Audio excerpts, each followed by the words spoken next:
বন্ধুরা, তোমরা কেমন আছো? আশা করি তোমরা খুব ভালো আছো। আমিও খুব ভালো আছি। আজকে তোমাদের আমি পোস্ত দিয়ে আলু পেঁয়াজ দিয়ে বাটি চচ্চড়ি বানাচ্ছি। এর মধ্যে আলু পেঁয়াজ থাকবে, দিয়ে কিন্তু আমি বাটি চচ্চড়ি করব। আর সেটার মধ্যে অবশ্যই পোস্ত থাকবে। পোস্ত দিয়ে আলু পেঁয়াজের বাটি চচ্চড়ি। আলুটা কিন্তু আমি দেখো কুড়ে নেব। এই যে এটা দিয়ে আলুটা আর পেঁয়াজটাকে জিরি জিরি করে কুড়ে নেব। তারপরে কিভাবে বাটি চচ্চড়ি করছি তোমরা দেখতে থাকো। এটা পোস্ত দিয়ে বাটি চচ্চড়ি।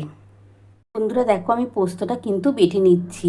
আর এটা কিন্তু পেঁয়াজ আলু দিয়ে পোস্তর বাটি চচ্চড়ি বানাচ্ছি। এটার মধ্যে কিন্তু কোনো রকম ভেজে করব না, একদম সমস্ত কিছু মাখিয়ে বাটি চচ্চড়ি দুর্দান্ত খেতে লাগবে। গরম ভাতের সাথে তোমাদের কিন্তু এরকম যদি পোস্তর বাটি চচ্চড়ি থাকে, তার মধ্যে আলু পেঁয়াজে কুড়ে নেবো, সেটা দিয়েই করব বন্ধুরা। তোমাদের কিন্তু সামনের পাতে যদি মাছ মাংসের ডিম থাকে তাতেও তোমাদের কিছুই লাগবে না। এটা এতটাই সুন্দর টেস্ট হয়। চলো বন্ধুরা, পোস্তটা বেটে নিই, তারপর কীভাবে করছি তোমরা দেখতে থাকো। বন্ধুরা দেখো, আমি কিন্তু পোস্ত দিয়ে আলু পেঁয়াজের বাটি চচ্চড়ি করছি। দেখো, এই যে দেখো জিরি জিরি করে কেটে নিয়েছি। আর এদিকে পেঁয়াজও দেখো আমার জিরি জিরি করে কাটা আছে, এদিকে কাঁচা লঙ্কা আছে। আমি কিভাবে পোস্ত দিয়ে বাটি চচ্চড়ি বানাচ্ছি তোমরা অবশ্যই দেখতে থাকো। আর আমি কিন্তু এটা দিয়েই কিন্তু আজকে কুটেছি। দেখো বন্ধুরা, আমার কিন্তু পোস্ত বাটা হয়ে গেছে। এবার আমি কিভাবে বাটি চচ্চড়ি করছি তোমরা দেখতে থাকো। এটা কিন্তু পেঁয়াজ আলুর বাটি চচ্চড়ি, এটা পোস্ত দিয়ে বানাচ্ছি। বন্ধুরা দেখো, এই যে আলুটা যে আমি জিরি জিরি করে কেটে নিয়েছি, প্রথমে কিন্তু আলুটা দিয়ে দিলাম। তার সাথে এই যে পেঁয়াজটা দিয়ে দিলাম।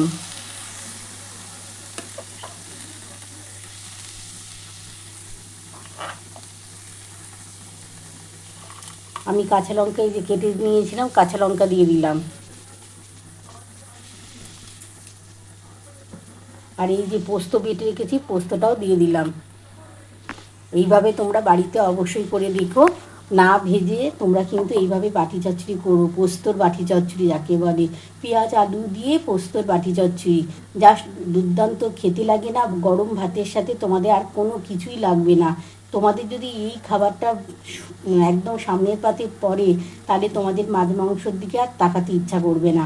এবার এর মধ্যে আমি নুন দিচ্ছি, একটু ঝাল লঙ্কার গুঁড়ো দিচ্ছি, একটু সামান্য চিনি দেবো, আর সামান্য অল্প একটু হলুদ দিচ্ছি। তোমরা দেখো, এবার এর মধ্যে আমি নুন দিয়ে দিচ্ছি। তোমরা যেমন রুটির সাথে পরোটার সাথে খাওয়ার জন্য বাটি চচ্চড়ি বানাও, এটা কিন্তু আলু পেঁয়াজ দিয়ে তোমরা পোস্ত দিয়ে বাটি চচ্চড়ি বানিয়ে খেও, দারুণ খেতে লাগে। আমি নুন দিয়ে দিলাম 1 চামচ, সামান্য অল্প একটু হলুদ দিচ্ছি, খুব বেশি হলুদ দেবো না, খুবই সামান্য অল্প একটু হলুদ দিলাম। একটু সামান্য ঝাল লঙ্কার গুঁড়ো দিলাম। আর অল্প সামান্য একটু চিনি দিচ্ছি, খুবই সামান্য অল্প একটু চিনি দিয়ে দিলাম। এবার যে পোস্তর যে জলটা থাকবে, পোস্ত তো বেটেছিলাম, দেখো বন্ধুরা, এই যে পোস্ত যে বেটেছিলাম তার মধ্যে একটু জল দিয়ে দিচ্ছি। এই জলটা আমি দিয়ে দেবো, দিয়ে ওপর থেকে কাঁচা সর্ষের তেল দিয়ে নাড়াচাড়া করব না কিন্তু। প্রথমে আমি ঢাকা দিয়ে দেবো, তারপর পরে নাড়াচাড়া করব। বন্ধুরা দেখো, এবার যে পোস্তর জলটুকু রয়েছে এই জলটুকু ওপর থেকে দিয়ে দিলাম। আর সামান্য অল্প একটু জল দিয়ে আমি ঢাকা দিয়ে দেবো। বন্ধুরা দেখো, আর সামান্য অল্প একটু জল দিয়ে দিচ্ছি। দিয়ে আমি এখন কিন্তু নাড়াচাড়া করলাম না, আমি কিন্তু এবার ঢাকা দিয়ে দিচ্ছি। আমি কিন্তু গ্যাস আস্তে করে দিচ্ছি। দেখো, গ্যাস আমি আস্তে করে দিলাম, দিয়ে আমি 10 মিনিটের মতন আগে ঢাকা দিয়ে রাখছি। বন্ধুরা দেখো, আমি 10 মিনিট পর ফিরে এলাম। আমার গ্যাস কিন্তু আস্তে করা আছে। বন্ধুরা দেখো, গ্যাস আস্তে করে দিয়ে কিন্তু পোস্তর বাটি চচ্চড়ি বানাচ্ছি। এর মধ্যে আলু পেঁয়াজ দিয়েই বাটি চচ্চড়ি। আর আলু পেঁয়াজটা কিন্তু আমি ঝাঁঝরিতে কুড়েছিলাম।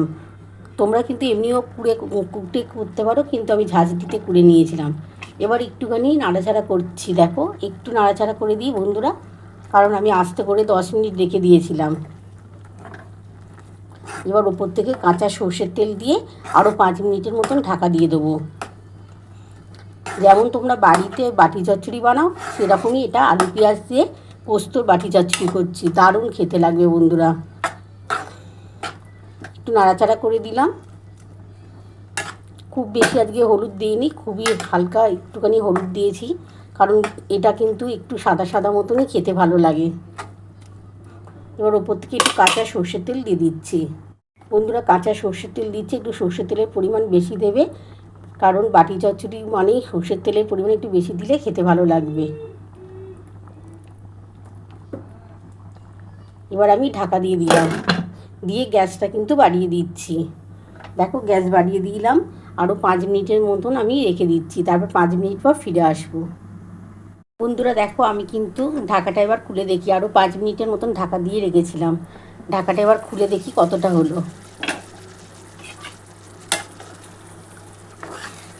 দেখো বন্ধুরা কত সুন্দর হয়েছে, দেখো দারুণ। এটা দিয়ে কিন্তু গরম ভাত একদম জমে যাবে, দারুণ লাগবে, দারুণ।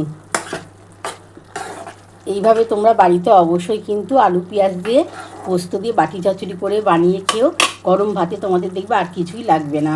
বন্ধুরা দেখো আমার কত সুন্দর হয়েছে, দেখো পোস্তর বাটি চচ্চড়ি আলু পেঁয়াজ দিয়ে, দেখো কত সুন্দর হয়েছে। এরকম যদি গরম গরম ভাতের সাথে পাওয়া যায় দারুণ লাগবে খেতে। এবার আমি এটা নামিয়ে নিচ্ছি, নামিয়ে তোমাদের দেখাচ্ছি।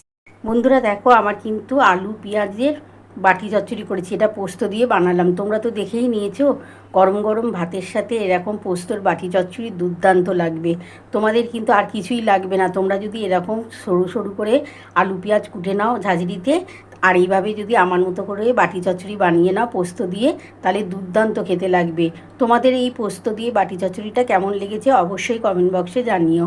তোমাদের যদি আমার রেসিপি ভালো লেগে থাকে প্লিজ একটা লাইক সাবস্ক্রাইব করতে ভুলো না, আর কমেন্ট বক্সে অবশ্যই জানিও কেমন হয়েছে। তাহলে এরকম আরও নতুন নতুন রেসিপি নিয়ে তোমাদের সামনে হাজির হব। Thank you.